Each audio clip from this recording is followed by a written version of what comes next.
We're standing here at the GIGABYTE booth at CeBIT in 2012, and yeah. Hi, how you doing? I guess you're interested in our enthusiast range of motherboards, so I'll start off by showing you our X79 range. X79, as you know, is the very enthusiast end of the Intel DIY PC spectrum. And I guess you mentioned you've already reviewed the G1 Assassin 2. This is part of our G1 Killer range, so it's geared towards gamers. So you have the onboard creative audio plus the Bigfoot Killer LAN also. You also have three-way graphics, and of course support for dual channel memory. But I guess the most interesting board here is also X79S UD5, which is new. We haven't announced this yet. It's a forthcoming board, and basically what we've done is we've taken the C606 server chipset and used that instead of the X79 chipset. It's very similar, but it's different in that it supports SAS and it also supports ECC memory. Great.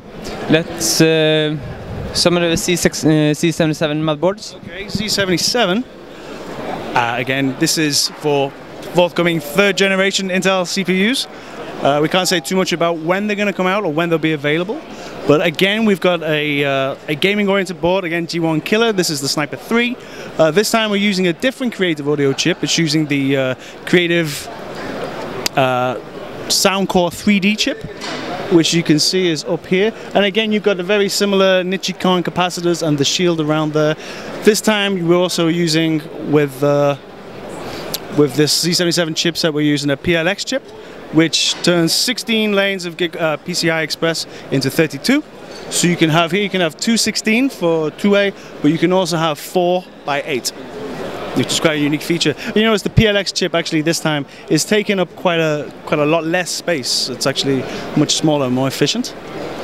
I heard the VRAM is better on the Sniper 3 than the previous G1 series. Can you tell us more about it? It's a different design. I mean, this was a digital design. This is also digital. We're using all digital controllers. So you got a digital controller for the CPU, also for the memory, and also for the graphics and VTT.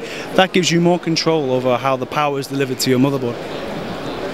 I guess the other thing about this is we also have dual LAN here. So we have now it's no longer Bigfoot, it's the Qualcomm Killer plus Intel Gigabit LAN, which is also very popular.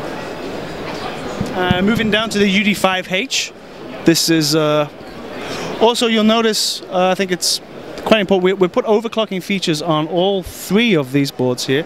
So you have a power switch, you have a debugging LED, reset switch, clear CMOS, and on each of these you've also got the OC PEG, which is basically for overclocking your graphics, or if you're using many graphics cards. Quite often there's not enough power coming on the regular PCIe power rails, so you can use additional power from the SATA rail. And also what's different on all of these ATX boards, our 7 series, we're adding an M-SATA port. So you can see there's M-SATA here, here, and here, and that's basically designed to work with Intel Smart Response technology. So that's similar to disk caching, so that your applications will open very much faster, and you'll see a better response and performance on your desktop. D3H, and then we have the UD3H, and then the D3H fills out our high end, if you like, Z77 series. We also have got H77 and B75. B75 is interesting, of course, because of Intel's Small Business Advantage, which is a software bundle which our customers can use to offer small businesses more control over their networks, especially businesses that don't have an IT administrator. They can use this and help them basically to stop things like virus and data theft, and just it's geared to exactly what Intel, we agree, what would be perfect for small business users. Thank you very much. You're welcome. Cheers. Cheers. Thanks.